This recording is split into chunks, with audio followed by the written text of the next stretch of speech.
Hello my dear CLET aspirants, welcome back to the official channel of Law Prep Tutorial. My name is Karan and I am your legal mentor. आज के session में हम discuss करेंगे constitutional law के important landmark judgement से fifth judgement आज हम discuss करने वाले हैं जो अगस्त 2025 मंथ का काफ़ी इंपॉर्टेंट जजमेंट है। आज के सेशन में हम कवर करेंगे क्या article 21 right to life does it include the right of an unborn child. क्या जो बच्चा अभी तक पैदा नहीं हुआ क्या उसके ऊपर भी आर्टिकल 21 के प्रोटेक्शन लागू होते हैं या नहीं होते हैं, आज हम इसे समझने वाले हैं डिटेल में इस केस को एंड राजस्थान हाई कोर्ट के जजमेंट को। चलिए आगे बढ़ते हैं। सबसे पहले आज हम डिस्कस करेंगे फैक्ट्स ऑफ द केस, इस केस के इंपॉर्टेंट फैक्ट्स क्या हैं। Secondly what are the legal issues involve in this case. Thirdly legal framework and statutes, कौन कौन से सेक्शन एंड कौन से लॉज यहाँ पे अप्लाई हो रहे हैं, हम इसे डिटेल में डिस्कस करने वाले हैं। एंड राजस्थान हाई कोर्ट का फिर क्या जजमेंट आया है, की जुडिशियल ऑब्जर्वेशंस क्या थे इस केस के। Otherwise, what are the other precedents of Supreme Court of India regarding right to life and related to the interpretation with the rights of an unborn child under Article 21 and उसके क्या interpretations हैं।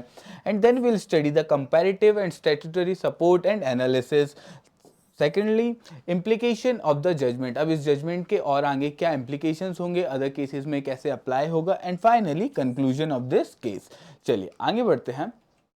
अब हम इस case के facts को समझते हैं। इस केस के फैक्ट्स कुछ ऐसे हैं कि एक 17 ईयर ओल्ड गर्ल है जिसका रेप हो जाता है एंड रेप होने के बाद लड़की प्रेग्नेंट हो जाती है। अब प्रेगनेंसी के टाइम पे उसके पेरेंट्स उस चाइल्ड को प्रेगनेंसी को अबॉर्शन कराना चाहते हैं, टर्मिनेट कराना चाहते हैं उस प्रेगनेंसी को। अब यहीं पे क्वेश्चन अराइज होता है, जो लड़का था उसके ऊपर 3 एफआईआर रजिस्टर होती हैं पॉक्सो एक्ट के under and IPC section 376 that is rape. अब इंपॉर्टेंट चीज यहाँ पे ऐसी है कि medical termination of pregnancy act of 1971 के अकॉर्डिंगली 24 वीक्स से विद इन वाली प्रेगनेंसी को लीगली टर्मिनेट किया जा सकता है। बट यहाँ पे क्वेश्चन तब अराइज होता है, ट्विस्ट आता है सिचुएशन में, जब माइनर ने विक्टिम ने यहाँ पे प्रेगनेंसी अबॉर्शन कराने के लिए क्लियरली मना कर दिया। यहाँ पे विक्टिम का कंसेंट अवेलेबल ही नहीं है। विक्टिम ने यहाँ पे बोला कि she oppose the termination and then she allege abuse at home, कि उसे होम घर पे अब्यूज किया जाता है एंड उसका डिज़ायर है कि उस प्रेगनेंसी को कंटिन्यू करे एंड बर्थ दे अपने चाइल्ड को। एंड लड़की ने जब लीगल सर्विसेज के आगे, जुवेनाइल जस्टिस बोर्ड के आगे इस चीज़ को एक्सेप्ट किया कि वो विलिंगली उस लड़के के साथ में रिलेशनशिप में थी पिछले 4 साल से एंड कंसेंशुअली उनने सेक्सुअल इंटरकोर्स किया है, तो प्रॉब्लम यहाँ पे अराइज होता है कि पिटीशन जो फाइल की गई है मेडिकल टर्मिनेशन ऑफ प्रेगनेंसी के लिए वो उसके पेरेंट्स ने फाइल करी है एंड उसके कंसेंट के बिना। एंड यहाँ पे लड़की का कंसेंट नहीं है प्रेगनेंसी को टर्मिनेट कराने के लिए। तो अब ऐसी सिचुएशन में क्या किया जाएगा, चलिए आगे देखते हैं। What are the legal issues involve in this case. पहला लीगल इशू है ये है कि गार्जियन वर्सेस माइनर का कंसेंट, कि अगर पेरेंट्स अबॉर्शन कराना चाहते हैं तो पेरेंट्स का कंसेंट वैलिड होगा या फिर माइनर का कंसेंट वैलिड होगा। But the question is 18 year से कम के बच्चों का माइनर का कंसेंट लॉ में वैलिड ही नहीं होता है। And according to the MTP act of 1971 abortion के लिए पेरेंट्स का कंसेंट या फिर गार्जियन का कंसेंट नेसेसरी होता है। अब इस सिचुएशन में गार्जियन तो अपना कंसेंट दे रहे हैं बट माइनर अपना कंसेंट नहीं दे रही है, तो ऐसी सिचुएशन में क्या प्रेगनेंसी को अबॉर्ट किया जाएगा, टर्मिनेट किया जाएगा या नहीं, इसे हम समझने वाले हैं इस केस के थ्रू। सेकेंडली जो अनबॉर्न चाइल्ड है उसके क्या राइट्स हैं, क्या article 21 of Indian constitution protect करता है ऐसे अनबॉर्न चाइल्ड की भी राइट टू लाइफ या नहीं, इसे हम जानने वाले हैं। थर्डली जुडिशियल इंटरवेंशन, क्या जुडिशरी ऐसे टाइम में इंटरवेन कर सकती है जब माइनर मैच्योर हो एंड विलिंगली अपने डिसीजंस ले सकती है एंड प्रेगनेंसी को कंटिन्यू रखना चाहती है। चलिए इन तीनों क्वेश्चंस का आंसर मिलेगा इस केस एनालिसिस में। आगे बढ़ते हैं हम, अब देखते हैं लीगल फ्रेमवर्क, कौन कौन से लॉज इसमें अप्लाइड हैं। सबसे पहले article 21 of Indian constitution, right to life and personal liberty. अब right to life and personal liberty काफी एक्सपेंडेड राइट है जिसके अंदर विद इन काफी सारे राइट्स आते हैं। सबसे पहले right to dignity, autonomy, bodily integrity and reproductive freedom. अब रिप्रोडक्टिव फ्रीडम का ही ये पूरा का केस है कि अगर लड़की अबॉर्शन नहीं कराना चाहती है इवन दो माइनर है तो क्या उसके कंसेंट की वैलिडिटी होगी या नहीं होगी इस सिचुएशन में।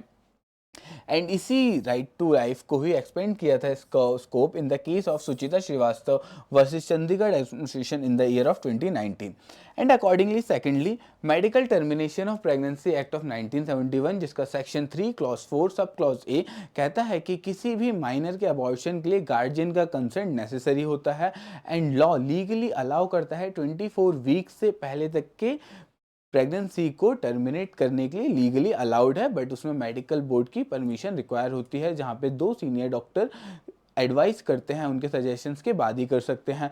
बट लॉ में इस चीज़ के लिए प्रॉपर क्लैरिटी नहीं है। जब माइनर और गार्जियन सेम सिचुएशन में डिसएग्री करेंगे, अगर माइनर रेडी नहीं है, तो लॉ का ये ग्रे एरिया है जिसको यहाँ पे राजस्थान हाई कोर्ट ने इसके ऊपर जजमेंट दिया है।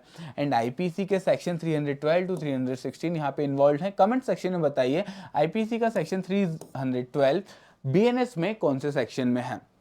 अब ये सेक्शन रिकॉग्नाइज करते हैं foetal death and abortion as punishable offences.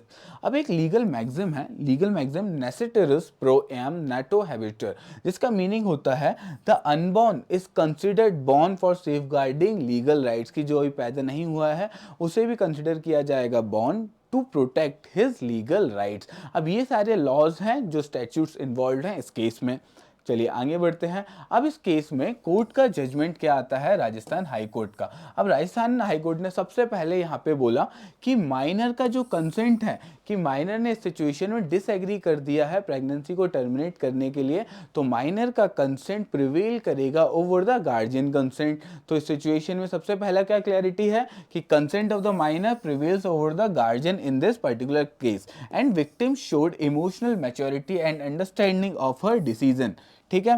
Secondly constitutional rights, terminating against her will would violate two rights. Firstly article 21 that is right to life, under which right to reproductive freedom and bodily integrity and autonomy, इन rights को violate करेगा यहाँ पे अगर उसकी will के against यहाँ में प्रेगनेंसी को टर्मिनेट कर दिया जाता है तो।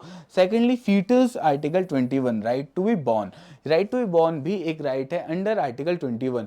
जब एम्ब्रियो स्टेज पे होता है 6 वीक्स के बाद में, जैसे ही वो फीटस से डेवलप हो जाता है फीटस वाली स्टेज में, तो इस स्टेज के बाद उससे अनबॉर्न में भी, अनबॉर्न चाइल्ड को भी अंडर आर्टिकल 21 काउंट किया जाएगा। तो याद रखना 6 वीक्स के बाद अगर प्रेगनेंसी में चाइल्ड के भी राइट्स को मद्देनजर रखा जाएगा।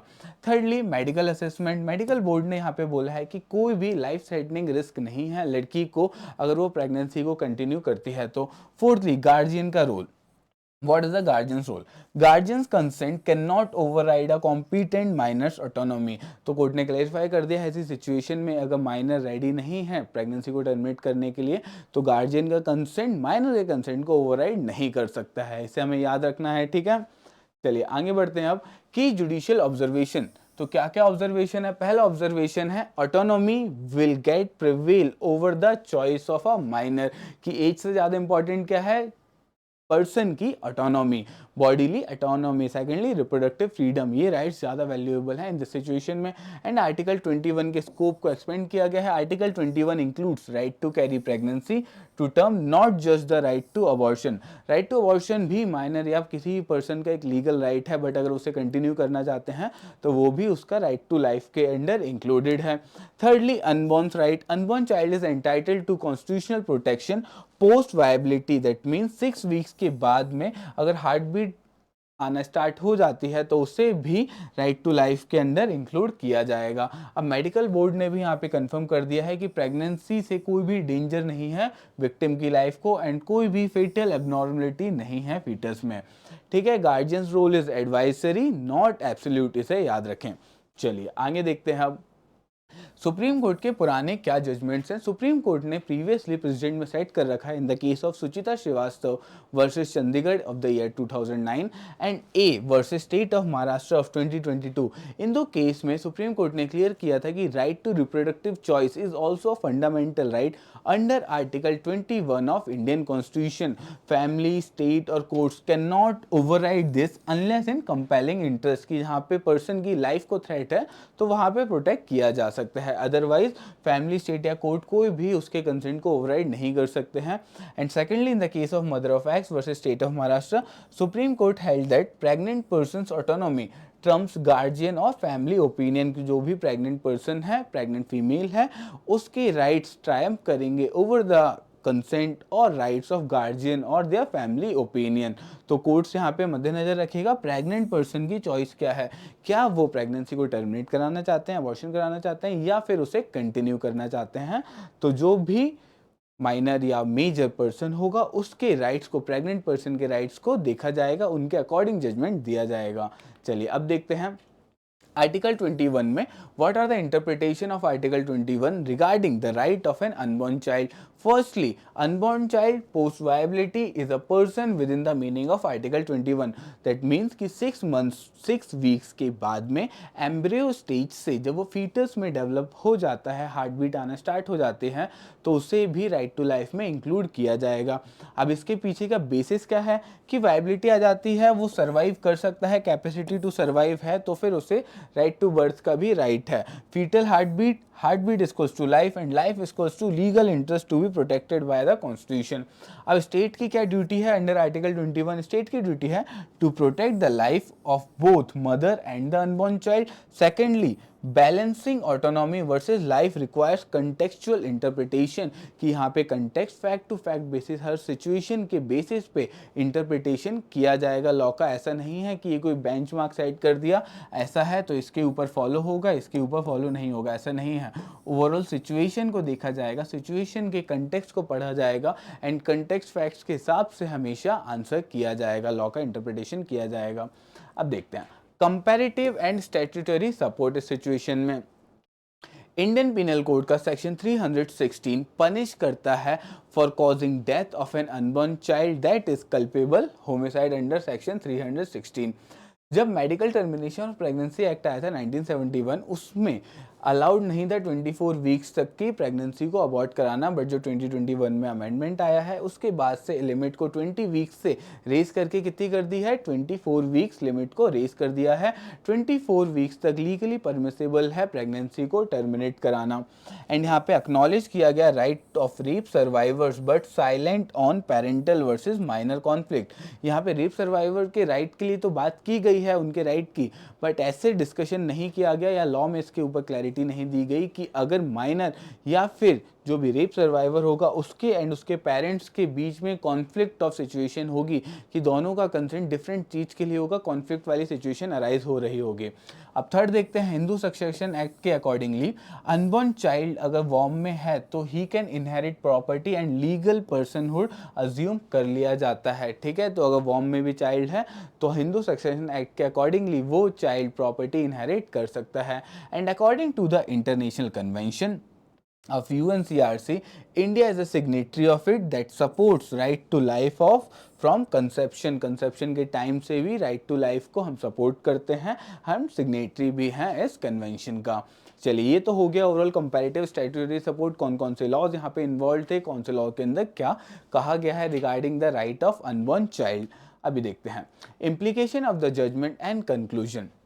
अब ये जो केस है victim versus state of Rajasthan, ये काफ़ी ज़्यादा इंपॉर्टेंट केस है जहाँ पे क्लैरिफाई किया गया है कि माइनर और गार्जियन के कंसेंट के बीच में अगर कॉन्फ्लिक्ट अराइज होता है तो ऐसी सिचुएशन में माइनर के कंसेंट प्रिवेल करेगा over the guardian's consent. And यहाँ पे राइट टू लाइफ के under secondly right to life of an unborn child is also included after its viability. That means 6 weeks के बाद जब हार्ट बीट डेवलप हो जाती है सिंपल टर्म्स में, उसके बाद उस चाइल्ड की राइट भी इंक्लूडेड है अंडर आर्टिकल 21। एंड इस केस ने क्लैरिटी दी है, अपहेल्ड किया है माइनर्स की डिग्निटी को, secondly mother's autonomy, thirdly foetus right to life. ये 3 इंपॉर्टेंट चीज़ों को अपहेल्ड किया है यहाँ पे राजस्थान हाई कोर्ट ने। सो इसके ऊपर क्लैरिटी आई है। आई होप इस सेशन में इस केस के ऊपर आपको डिटेल्ड एनालिसिस मिल गया होगा। अगर आपको अच्छा लगा तो लाइक एंड कमेंट करके शेयर कर सकते हैं इसे, एंड लॉ प्रेप ट्यूटोरियल को फॉलो करना ना भूलें। Thank you.